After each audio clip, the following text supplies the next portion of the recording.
Gunshots ring out, people flee, a building burns. From out the morning mist, a mismatched titan of steel lumbers through police lines, firing as he goes. The law has hounded him his whole life, and now, with his friends trapped and dying, he foolishly stands before them without fear. For he is not a monster of metal, but a man. Yet even as he is brought to his knees, he will arise again, reimagined as a hero of a nation yet to be. He is Ned Kelly. This is his story. Hello and welcome to the Historical Humans Podcast. My name is Justin Woods and I'm joined today by Colum Coleman.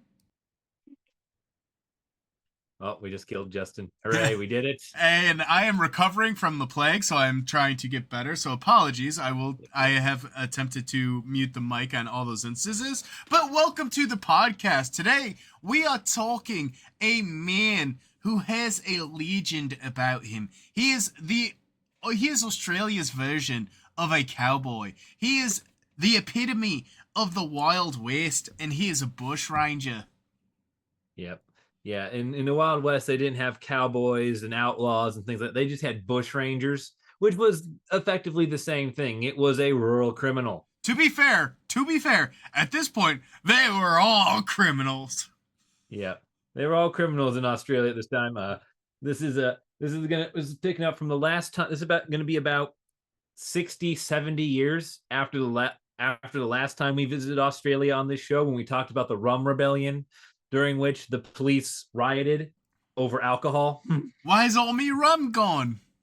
Yeah. Yeah, one visit from Jack Sparrow and you're really screwed.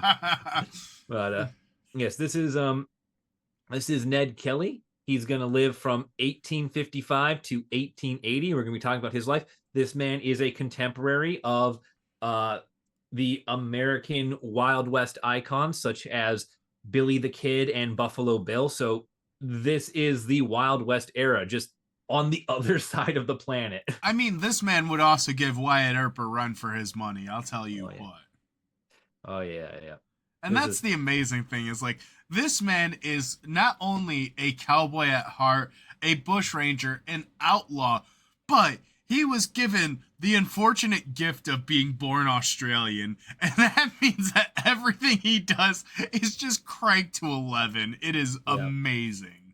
The scary part is almost everyone involved in the story is going to have an Irish name. So you know that things are going off the rails very, very fast when it's all Irishmen all the time. To be fair, Australia was founded as a penal colony. And what are the accused of being born Irish? And what are the Irish if not criminals? Don't you start.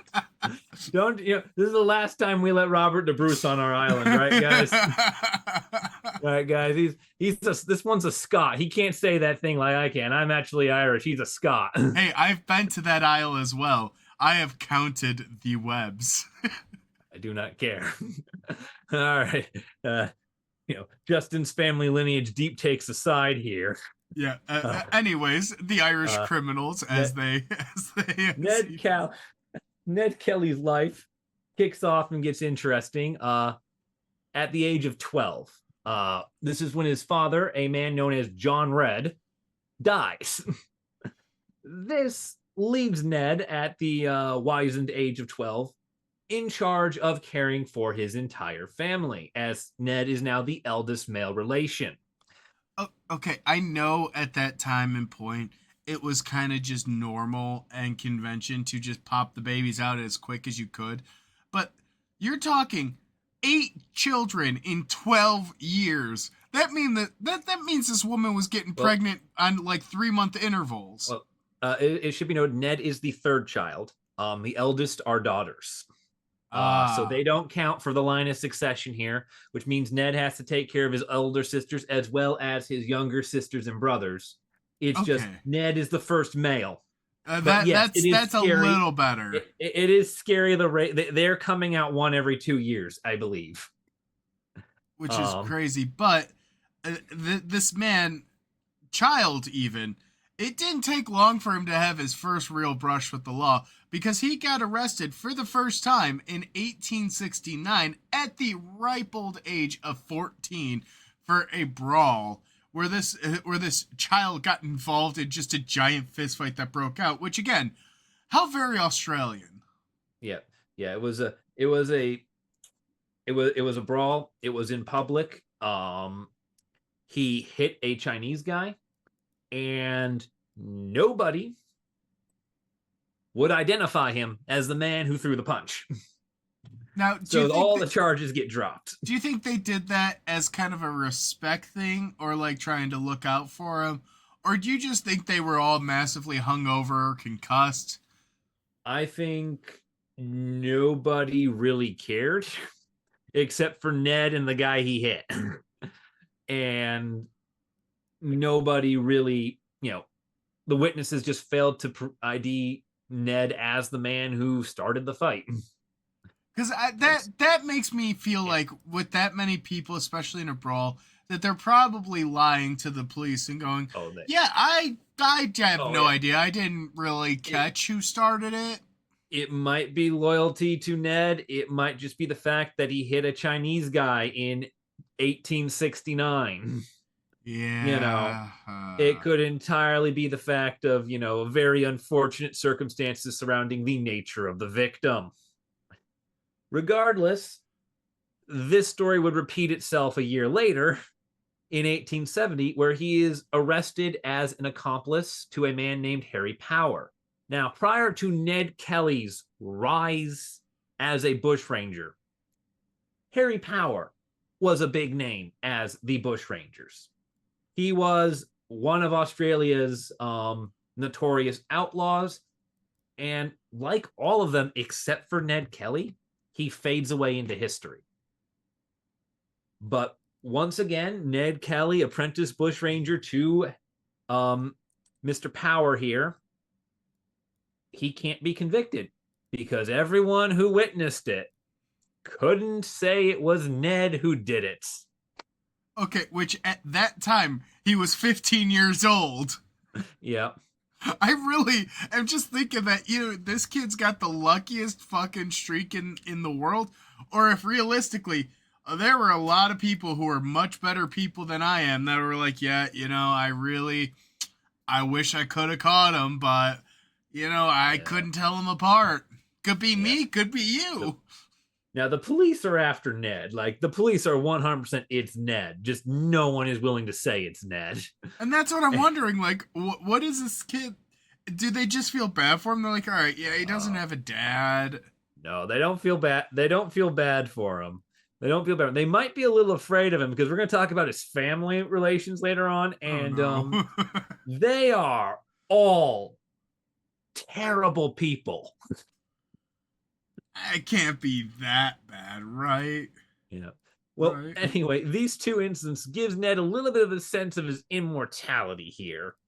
Because in 1871, he's going to commit both crimes again and get caught both times. I mean, to be fair, that also kind of seems like his MO. This man doesn't really seem to avoid the trouble. No. His first arrest in 1871, he is sentenced to 3 years for assault because this time the police were able to prove it's him. 3 months. 3 months, yep. There's a lot of threes that are going to come up here. It seems no, like I know. Australia's the first favorite. One starts off kind of normal. Like, okay, yeah, 3 months in jail. You kind of beat a dude up. Yeah. Don't do it again.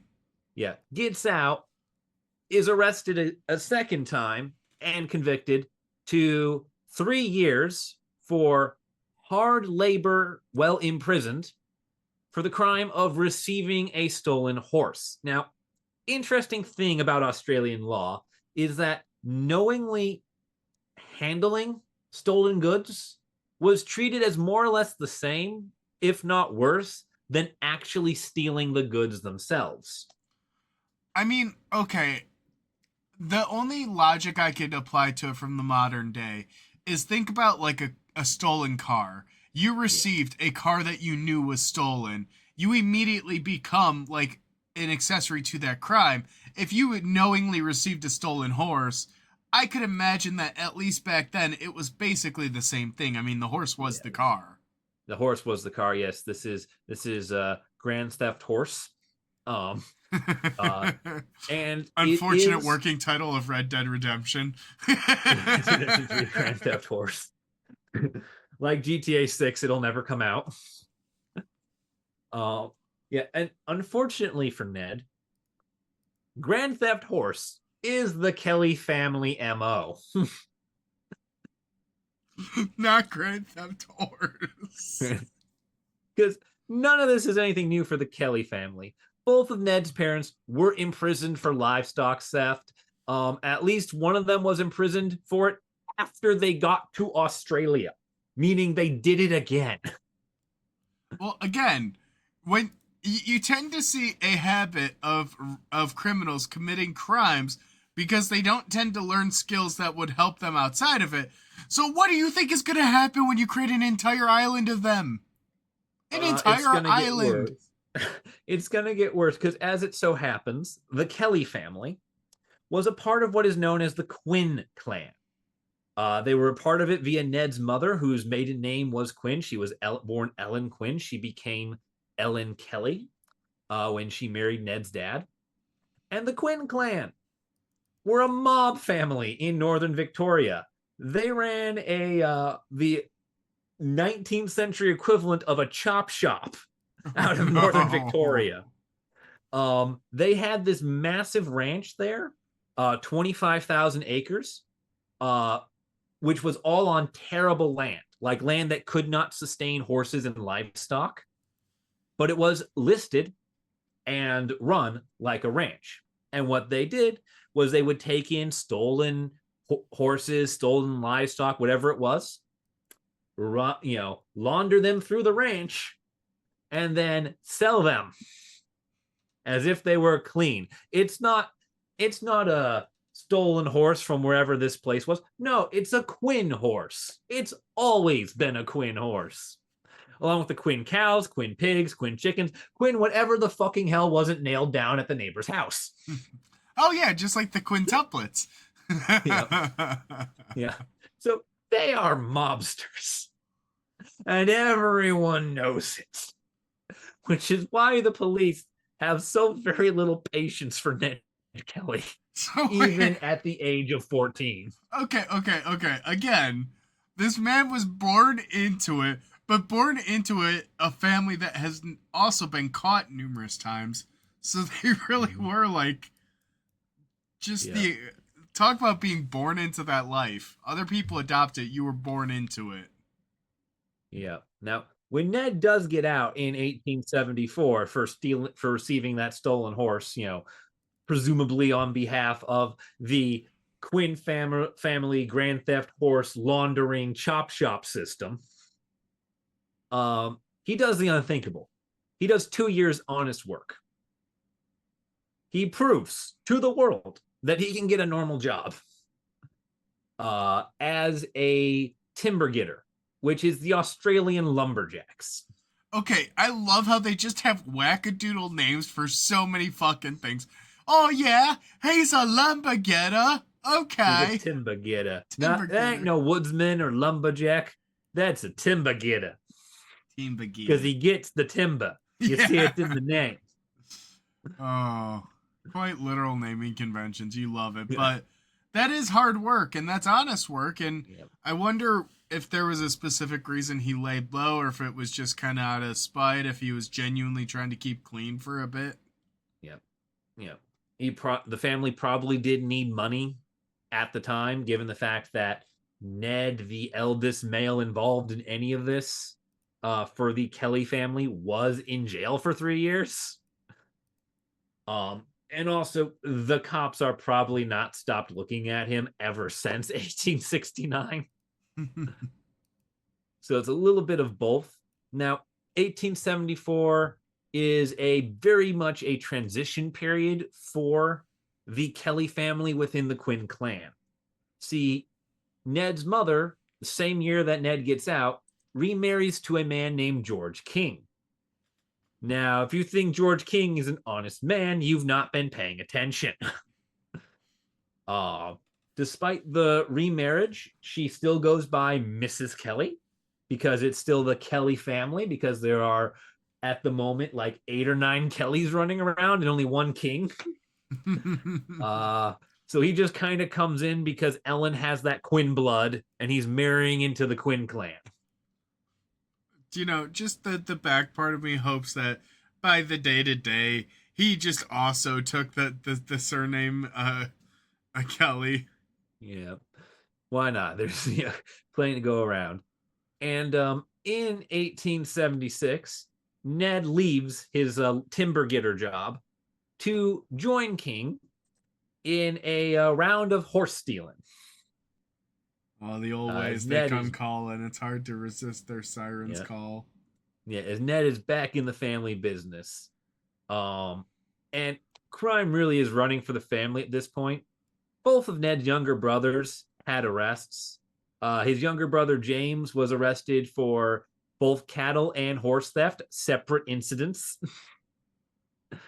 And the youngest brother, the one that's gonna kick off the legend of Ned Kelly, Dan here, is arrested for property damage and wanted for horse theft. So I kind of like to imagine here in my own little mind that Ned Kelly had gone on the straight and narrow. He was clean. He was living an honest life. But incidents happened where James was arrested and Dan was arrested, and the family came to him and they were like, "Ned, we need you to pull one more off for the family. The family needs you. You got to come out of retirement. One last score." Yeah. Now, James is going to do the smart thing. He's going to get out of prison and he's going to get the hell away from his family. Ned and Dan, not so much. And by 1878, all the foundations for the Ned Kelly gang are in place. Ned and his brothers are all seasoned criminals. They've been indoctrinated into the family business. They have connections from prison, from being mobsters, etc. They are primed and ready to go when the Fitzpatrick incident occurs. Oh no. And this is one of the most controversial he said, she said things to come out of Ned Kelly's legacy. Because what is known as a fact is that there is on April 15th, 1878, a policeman named Alexander Fitzpatrick came to the Kelly house. He was there to arrest Dan Kelly for charges of horse theft. Dan will never be arrested for this charge. He is met, this officer, by Ned and his mother, Ellen. He refuses to believe the allegations from Ned and his mother, both of whom are known criminals within the Australian penal system, that Dan is not at home. At some point, a fight breaks out between Officer Fitzpatrick and Ned and his mother that ends when Ned shoots Fitzpatrick's hand. Ow. Shoots him right through the wrist. Yikes. That hurts. Fitzpatrick leaves. Ned gets Dan and flees into the bush, into the Australian wilderness. They both flee and they begin their lives as bushrangers at this point. The police return in force to arrest the Kellys. They arrest Ned's mother for assisting an attempted murder, arguably because she was probably trying to punch the cop during the brawl. It sounds like the police are just as corrupt, quite frankly. The police are as bad, if not worse, than Ned Kelly. This is why Ned Kelly becomes a legend. Okay. All right. So I'm not wrong in thinking that they're also really corrupt with some of these bullshit charges. Oh yeah, it's going to get worse. They also arrest Ned's brother-in-law, William Skillion, for being in the house, as well as Ned's neighbor, William Williamson, presumably for taking the Kelly side. Oh, how dare he also have a name that's twice over. Yep. Real creative, these Aussies at this point. Now, Ned's mother is sentenced to 3 years imprisonment for attempted murder. Jesus. Because how dare she stop a police officer from attempting to break down her door? Williamson and Skillion are both sentenced to 6 years. Same charge. Doesn't matter whether or not they were present. Wow. And the stories completely diverge as to why this happened, because the true facts about the incident, the roles of the people involved, all that's unknown. The police claim that sometime later, Ned Kelly confessed to having attacked Fitzpatrick on sight in a bout of vicious criminal rage. The Kellys just say that Dan wasn't home and the police officer got handsy. Either way, the police issue a 100-pound bounty on Ned and Dan. And so Ned and Dan are now wanted. There's 100 pounds to their name, to anyone that brings them in. Ned and Dan don't really like this. So they go to a place called the Wombat Ranges near a town of Mansfield. Okay, great name. Wombat Ranges. And they call in some of their connections. They get 2 friends, both of whom are also already outlaws. Ned brings in Joe Brine, and Dan brings in a known horse thief named Steve Hart. And together, these 4 men form the Kelly Gang for the express purpose of appealing Ellen Kelly's conviction. That's right. They become career criminals trying to file an appeal to free their mother. Okay, so again, this sounds like the Blues Brothers. They are. It really is. It really is. With just 20% less church. Oh my god, and also set in the Wild West instead of 1970s Chicago. Yeah, they're just gonna fight everybody. Jesus Christ, we need to get money to help her mom get out of jail. Yeah. Oh. Yeah. So in October of 78, they make for a place called Bullock Creek, where they plan to raise the money to appeal Ellen's conviction.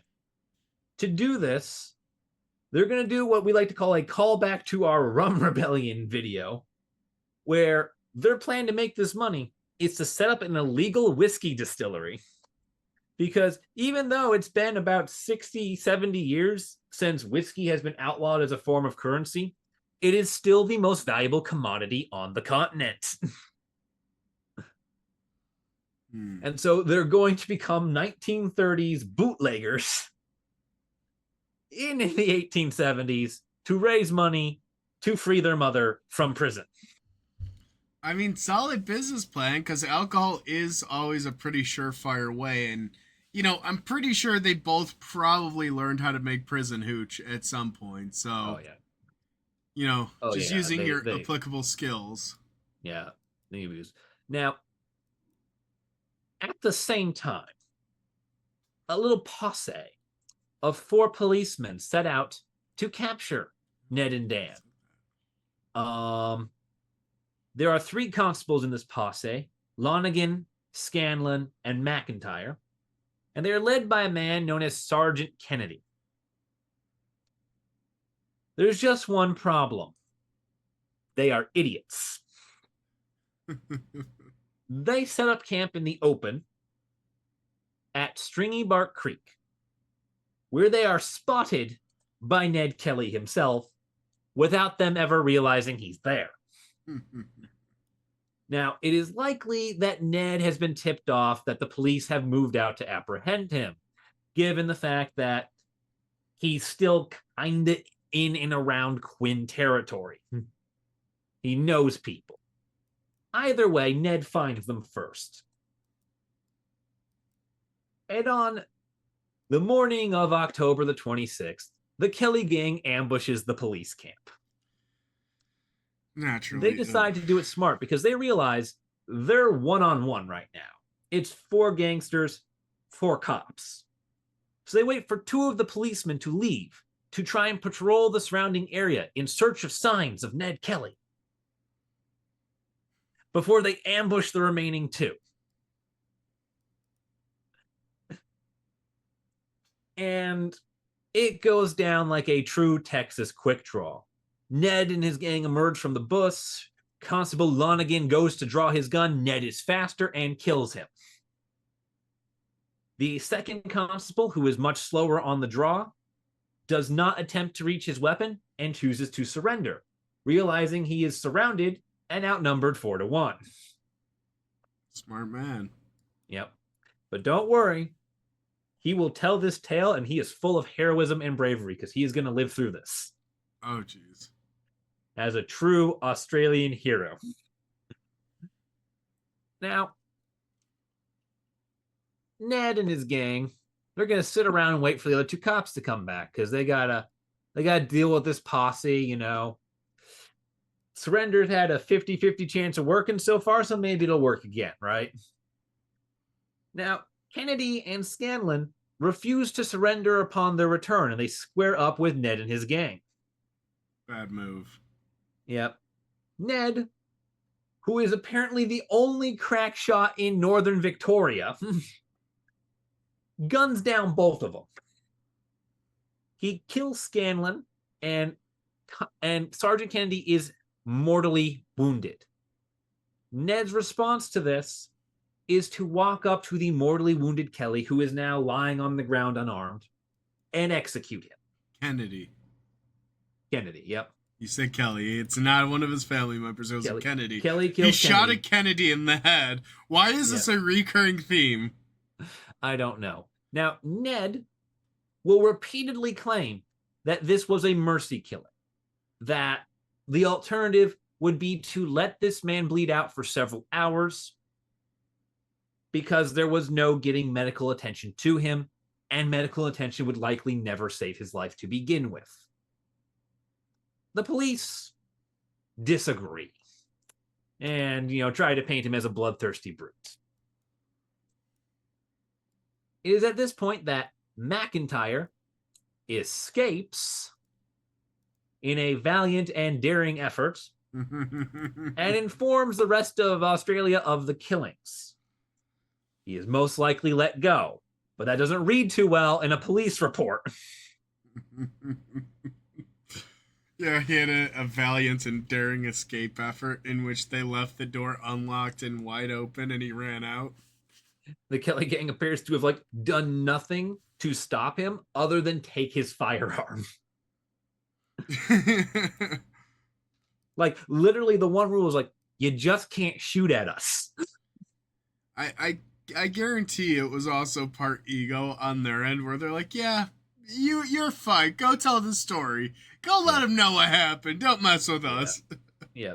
And this report from McIntyre begins the legend of the Kelly gang. It becomes penned in the papers of the Ned Kelly gang.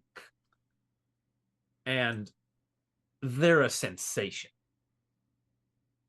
On November 15th, 1878, the Australian government formally declares the Kelly gang to be outlaws and places a 500-pound bounty on the head of each of the 4 men, dead or alive. That's badass. That's cool. Yeah. That's how you know you made it as an outlaw. Yeah. Yep. Because I'm wanted, dead or alive. Yeah. And the police decide that, he's killed 3 cops. He's humiliated a 4th, wounded a 5th. We're going to hunt him down. So they come out in droves to get him. Except there's not really the Australian Police Academy at this point, or really any sort of police academy. So the police are horribly incompetent. Their methods of tracking him are inept, their interrogation process crude, it really amounts to just walking into a place and screaming, "Anyone seen Ned Kelly?" It's really, it's so bad. It's so bad. Like, their efforts to catch him actively humiliate the Australian government. Golly. That's a beautiful level of incompetence. I can only aspire to achieve. Yes, yeah. Imagine being that secure in your job. Talk about phoning it in, really. Yeah. It it of course just gets worse for them because Ned Kelly witnesses all of this and decides that, well, I might as well just go for the whole damn thing now. If my, they're not backing off. Why should I? And so on December the 9th, it's still 1878 here. The Kelly gang decides to launch their first true act of crime. Because everything else up to this point, the Kelly gang has framed as acts of self-defense. They came to my house and I shot them. They came into the bush to kill me and I shot them. Now they're going to go do something. They're like, all right, if we're criminals, we're going to be criminals. A good defense is a good offense. Let's go, baby. Yep. So they seize control of a sheep station at Faithful's Creek and lock 22 people in a storeroom. They don't do this to create a hostage situation or to make a ransom demand. No. These are ordinary folk. Australian government's not going to ransom them. But the sheep station is a wonderful jumping off point if you want to rob the neighboring town of Euroa, because it's only about 4 miles away from the National Bank in Euroa. Ooh. Meaning you can run there, run back, and then plan how to get away proper. So they leave Brine to guard the captives. Ned, Dan, and Hart go into Euroa. They hold up the bank. They rob it very successfully. They steal 2,000 pounds in notes and gold. So they have both paper money and actual lumps of gold. Just because it's not the Wild West if you are not stealing someone's gold. Yeah, that's awesome. That's big leagues. That's top tier. The government decides that 500 pounds clearly isn't cutting it, so it's now 1,000 pounds ahead. Oh, that is amazing. Yes, keep racking that up. Yep. Because now they've actually committed a crime that really did not require any provocation from anyone. Ned and his gangsters, they like this. All right, they're going pretty good. So they choose for their next target a town called Giralderie. And on February 8th, 1879, they seize the police station of Giralderie to serve as their operations for future crime. Fucking love it. That's big leagues. That is so big leagues. That's right. We're going to hold up a police station. I see no way that this goes wrong. Who's gonna stop me? The police officers? They're in cell 2. Yep. Yeah, they lock up both policemen for Giralderie, small police station, and then they steal the policeman's clothes. So they're gonna impersonate the police. Love it. Dressed as the police officers. They go into the Bank of New South Wales, located in Giralderie, and they withdraw 2,141 pounds in notes and coins. So now they've got gold, they've got the paper money, they've got more paper money, and they've got some nice coin money, some minted money.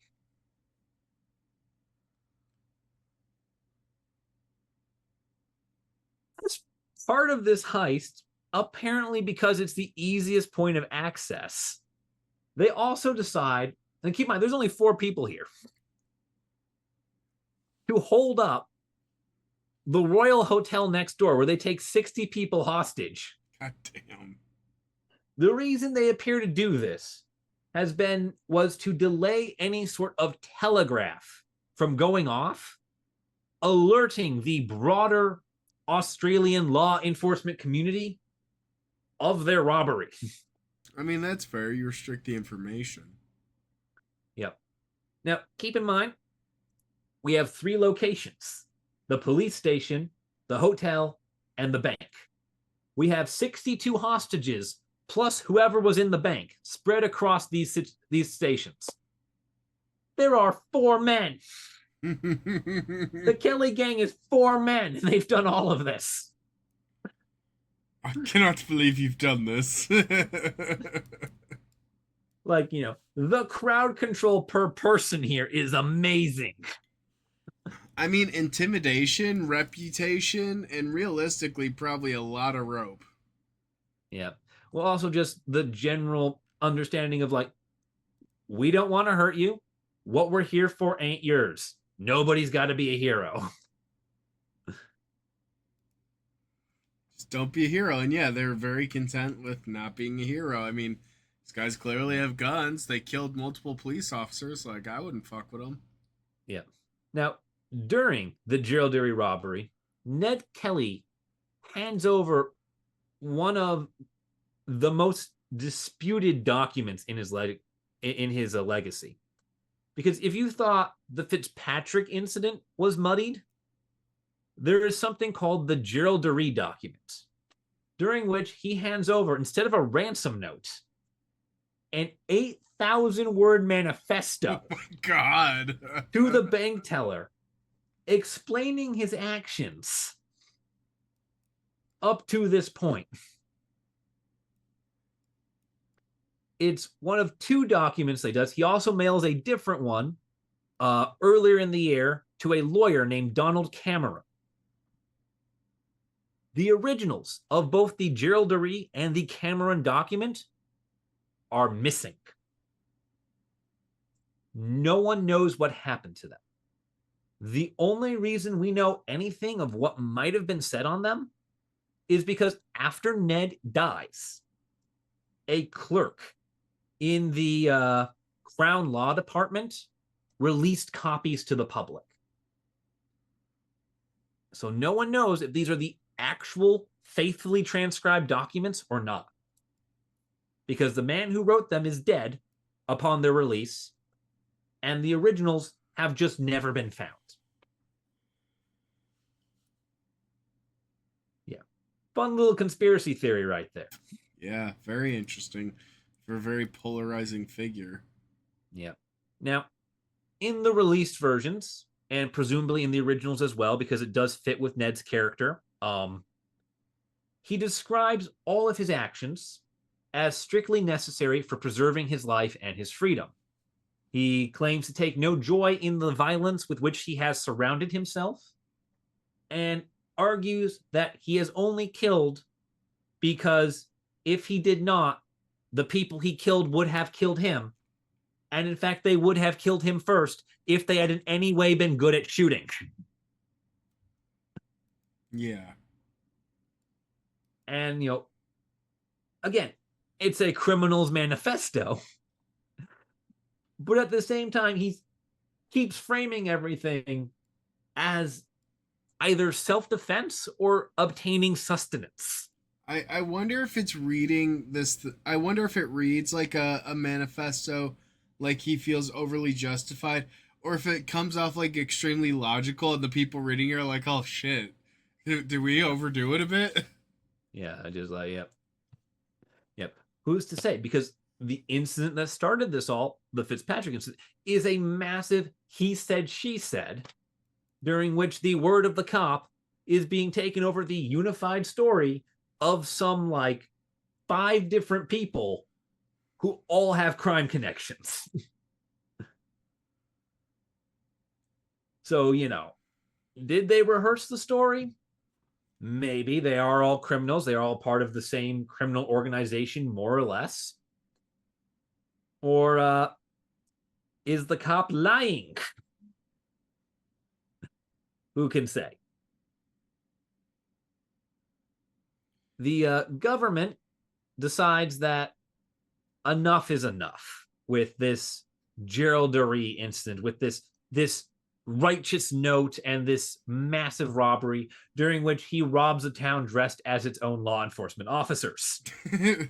Again, such a big leagues move. I can't emphasize the humiliation this did to the Australian government enough, because they resort to two things.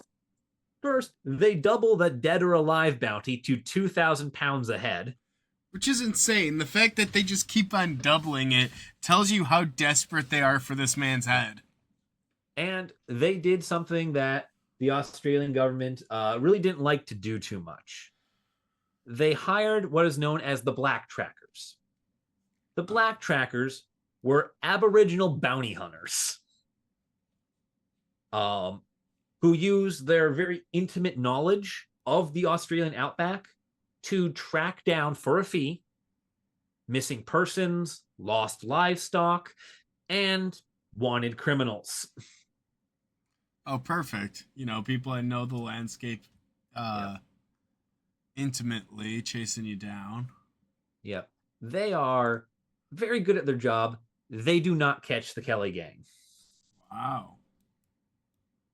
Instead, the Australian government manages to turn one of Ned Kelly's friends against him. See, Brian, one of the people that Ned and Dan brought in to form the Kelly gang, was very close with a man named Aaron Sherritt. Now, at some point in 1879, 1880, Sherritt turns informant for the police. The Kelly gang does not like this. And so Brian shows up at Sherritt's house and guns him down in his own doorway. Brian has a police escort of 4 officers who hide behind his bed in his bedroom when they see Brian coming and refuse to protect him. Damn. So one man of the 4 Kelly gang members, £2,000 bounty on his head, walks up to the door, and the police run and hide. They have him outnumbered 4-1, 5-1 if you can convince Sherritt to pick up a gun. And they hide and let him kill Sherritt and walk away. That's gotta, there's just so much aura. They're just, the only thing I could say is big leagues. Like, the fact that they're able to do that, they have that, like, reputation and aura that these police officers were terrified. That says so much about their reputation, about their history. Yeah. So where the police did not feel confident enough in that fight and feared enough for their lives. Yep. That says a lot. Yeah. And again, this massively humiliates the Australian government because you had a massive manned advantage with cover, and you allowed the person that you promised to protect as state's witness to die without so much as a fight. Oops. Yeah. The Australian government doesn't really have time to get angry about this and double the bounty again, because immediately after this shooting, the Kelly gang invades the city or the town of Glenrowan. They seize control of a hotel on June the 27th, 1880, hold the 60 people that are in the hotel hostage, and their plan is they're going to do a Wild West train heist. Ooh, blow it off the rails. Yep. So they want to crash a specific train inbound for Glenrowan on June the 29th. Now, this was a special train, which was one of those trains that was tasked with circulating wealth around Australia, i.e. all that gold that goes in the bank vaults, all those coins that are minted, they have to get moved from the mint to the bank vaults. So they're on an armored train car. The Kellys take two railway workers hostage and force them to tear up part of the tracks so that when it comes to town, it'll crash. This is a very good plan, but it turns out the Kellys are not animals. And a local school teacher convinces them that he is just a harmless fellow, and that staying here with his wife and his two children, it's really so distressing. If they would please just let him retire to his own home, he would be so grateful. They let him go. The fucking rat. He phones the cops. The rat. He phones the cops. You never let him go. They're the first ones to turn on you. Yep. And the train is stopped in time. There is no crash. And instead of the train arriving, the police do. So the Kelly gang does their most famous move yet. They start to armor themselves. See, they had come prepared to pick a massive fight. So they all have body armor made from plow mold boards. And Ned himself has a full fucking Iron Man suit. That's amazing. He has this full suit of metal armor. He's got a chest plate, a back plate, a 90-pound metal apron to go over his front side and protect his legs a little bit, as well as this giant welded cylindrical helmet. That's and so incredible. They put on all this armor, and it really does limit their ability to move and shoot, but it does prove fairly bulletproof. We can't seem to shoot through the armor, sir. Keep on firing. Yep. So the police launch a nighttime raid against the hotel that the Kelly gang are held up in. A man called Superintendent Hare leads this police action at 3 a.m. on June the 28th, 1880. I bet you he's also on the police force in Zootopia. Superintendent Hare. Yep. It gets worse. Oh no. Everything gets worse. And a vicious 12-hour shootout begins. They shoot up the hotel for 12 hours straight. That's an incredible amount of munitions and just a long, long firefight regardless. Yep. Now, in the initial exchange, Superintendent Hare is shot in the arm. He goes down, gets pulled back, but he lives. He's fine for the most part. Ned Kelly, who is, taking front and center in his full body armor, he gets hit in his foot, in his arm, in his hand. But thanks to the Iron Man suit, he's able to charge through the hail of bullets and make it into the bush. He escapes.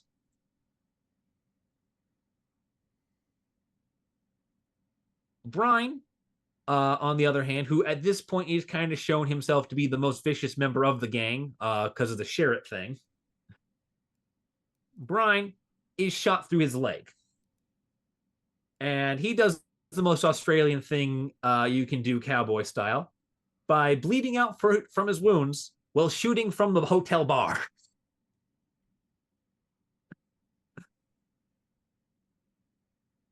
He's got whiskey in one hand and a big iron in the other. That's all a man needs. If you're gonna go out, you might as well go out. Yep. Yeah. So Brine, bullet goes through his thigh. He bleeds out. He dies. Two more people die in the firefight. Both of whom are civilians, and both of whom are hit by police bullets. Don't you mean they were hardened criminals? Keep in mind, there are 60 hostages in this building. The police are firing as if it's vacant. Um, they're pissed. They have no regard for human life. It is awful. they kill an old man who's hiding in the kitchen, only known by the name of Cherry. And they gun down the hotel owner's son, a man named John Jones. Both of whom are just hit by stray bullets as 12 hours of relentless gunfire are pumped into this building. Yikes. Now, Ned, out in the bush, he's made it, but he's hurt. And he realizes no one else got out. So at 5 a.m, he comes blasting out of the wilderness through the fog into the police lines in an effort to disrupt them and give his friends a chance to escape. He was home free and he turns around to try and save his friends. Wow. Yeah. That is very much a hero moment for Ned Kelly. That's a heroic end. Yep. Now, Ned Kelly will not die here. His armor is fucking working. Problem is he can't really see well enough to hit anything, so he's not very effective on offense, but he is a great punching bag. The police eventually bring him down by shooting his legs out from under him repeatedly. To the point where he's just turtled on the ground and he can't do anything. Ouch. Because he ain't got no legs, Lieutenant Dan. That's gotta hurt so bad. Yeah. Yeah. There is no record of how many times they shot him in the legs, but suffice to say it was probably excessive. Yeah, Swiss cheese. Because everything below the knees is just about the only thing that's not covered in plate armor. So they really have to shoot his feet. Yikes. Ow. Yep. Now, the last of the hostages escape this building. They escape the hotel by 10 a.m. during the gunfight, as the firing is intermittent. And, they're able to use some of the lulls to escape. They get out by 10 in the morning, 7 hours into this firefight. Now, also at about the time the last of the hostages get out, the Kelly gang has completely stopped returning fire. The police continue to shoot a non-responsive building for 5 more hours. Just in case. Just in fucking case. The reason they do this is because even though Brian is dead, his body is somewhat visible from the hotel bar. They have no idea where Dan and Hart are. No one's seen them make for the bush like Ned did. No one knows where they are. They're lying in wait to catch us. Everyone's afraid of them. Now, police response to this is to set fire and burn the hotel to the ground. Ah, yes, arson, the only reasonable response. Yep. Now, this is going to lead to the third controversy of Ned Kelly, because only Brian is ever positively identified as dead in the building. A priest runs into the burning building to try to administer last rites to the dead before they are all turned to ash. He emerges carrying Brian's corpse and states that there are 2 other bodies in the building, both of which have been burned beyond recognition. They are believed to be Dan and Hart, who are understood to have poisoned themselves when they realized the firefight was a losing battle. However, their bodies are only recovered as blackened, charred ruins, and no ID can be made. Oh, that's not great for closing that chapter. Yep. Now, Dan and Hart never reappear anywhere else in Australia, but that's pretty sorry identification. Yeah, it's very inconclusive at this point. Yeah. Now, Ned Kelly is taken alive. And oh, poor old Ned. He is put on trial in Melbourne on Melbourne. October 28th and 29th of 1880. It takes them 2 days to get through his case. And he is sentenced to death by the same judge who had imprisoned his mother during the Fitzpatrick incident. Oh, so we know a fair and impartial judge here. Yep. Yep. This is the same judge that imprisoned his brother-in-law, that imprisoned his neighbor, that imprisoned anyone who had anything to do with witnessing the Fitzpatrick incident. Incredible. Amazing. Fabulous. Yeah, real nice guy. And Ned is executed via hanging on November the 11th, 1880. This is done despite massive advocacy for a reprieve. The Australian people wanted an appeal of this conviction. And the judge said, yeah, no, I'm not giving you the chance. Yeah, I mean, the fact that he was convicted on the 29th and hanged on the 11th, that's a really fast turnaround time for an execution. They moved quickly here, and they did so with a purpose. Yep, 13 days from trial to death. And which is very fast for a government. It's incredibly fast, especially for one as bureaucratic as the Australian government. But this man had been a habitual thorn in their side. Yeah. No, he had humiliated the government daily for 2 full years. And that £2,000 bounty, I wonder if that ever got paid out, or if they just kind of said, nope, you were a police officer doing your job, you get no pay. Yeah. It's unclear because the people who brought them down was like the entire police force of Victoria. I mean, maybe they were banking on that £2,000 reward to pay for all of the ammunition and firepower that they utilized in that firefight. Yeah. It is massively absurd what it took to bring him down, and that only feeds his legend. Because he's emerging through the smoke, firing away, bullets bouncing off of him, as you spend 12 hours trying to bring this giant down. He goes full Paul Bunyan on them. This, John Henry's got nothing on me. Let's go. This man's a hero. This man's my hero. Yeah. And he cements himself with stoicism. Because as he's being led to his execution, he's very calm. He's very focused. He knows there's reporters there. And he's given his chance to utter his last words. And he says, well, I suppose it has come to this. Which the press rewrites as, such is life. And that resonates with the Australian people. That's a pretty badass, Yeah, because, this is taking it on the chin. Such is life. Everyone knows that this is unfair. Everyone knows that this has been a goddamn circus and that the deck has been stacked against this man from the beginning.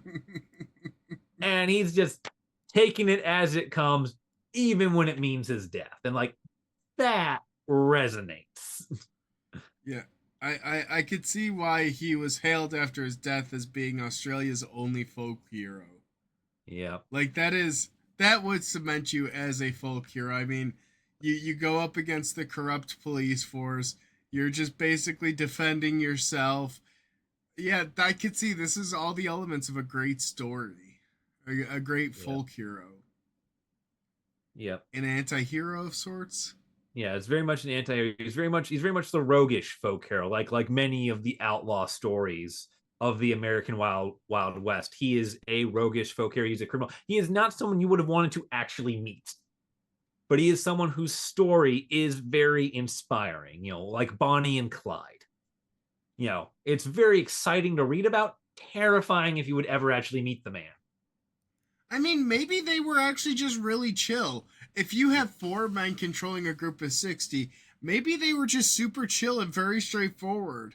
I mean, they Yep. let the dude go. You can't really say they Yeah. were. I don't know. Maybe Stockholm syndrome. Maybe it's just good hostage negotiations. Yeah, they really, Ned for his part really didn't, really did seem to cling to that stoicism of I'm doing what I'm doing and I'm gonna do it without a lot of the cruelty or emotion that you get with a lot of vicious sort of criminal acts. He keeps that kind of stoic behavior going for him, which only plays into his legend. In fact, I think there's a saying in Australia that just straight up is a reference to him. I believe it's called "Game as Ned Kelly," meaning you're down for anything. Game as Ned Kelly is let's go Valhalla, I am coming. Oh. And that's a cool figure that you honestly don't tend to hear about, and the fact that they had their own version of the Wild West is also pretty cool, I think. Yeah, it is very fun. It's very fun. It's very similar environment. It's very similar culturally as the American frontier. Australia is a frontier nation. This is it's the same circumstances, or at least very similar circumstances, just half a world away, creating very similar legends. And it's very fun to see that. Ned Kelly is very, because who does the Iron Man thing? Like, this is a gimmick out of Back to the Future, and he I, just makes it work. I mean, at that point, yeah, the bullet caliber really wasn't strong enough to be armor piercing at that point. Plus, I'm sure the police didn't have that caliber just Yeah. handy to be piercing through large sheets of metal. So yeah, Yeah. it's a little ingenious too for him to think ahead and to have prepared for that, and to really have that forethought. Though I bet you that whole time he was walking back and forth, he was thinking, "God damn, I should have made some shoes for this thing." Yeah. Yeah. He would have loved some steel toe boots, I'll tell you that much. but but yeah, for sure, because yeah, especially at this time period, handguns, small caliber like that, like what the police would have been using, would not have been armor piercing. Armor isn't in use simply because it impeded mobility, and mobility was deemed more important than protection during this period, because it's better to run and hide behind cover than take 15 shots to the chest and hope all 15 land on something that's protected. Because even with the armor in the initial exchange, Ned is getting shot up the most. He injures one cop and gets shot by 3. Yeah, these ones are definitely a little bit better shots than the other ones. You could definitely Yep. say that. Yep. I think it's more of a volume of fire issue. These police officers are gonna have PTSD after this of having like a legitimate firefight with a bunch of the, outlaws and criminals. no, the only person who has a real right to be upset during any of this is that hotel owner, because Ned Kelly comes to your hotel, takes your guests hostage. The police come, murder your son, and set fire to your business. Yeah, I forgot about that. And just like, at a certain point, it's like, where's the hotel? Keep coming out like a shotgun, going, "What the fuck did you cops just do?" Joining the gang. Yeah. Because I'd be hella pissed. You shot up my hotel, you burned it to the ground, you gunned down my son. And you know he didn't get compensated for his losses. Yep. At a certain point, being strictly neutral, you bash everyone in sight.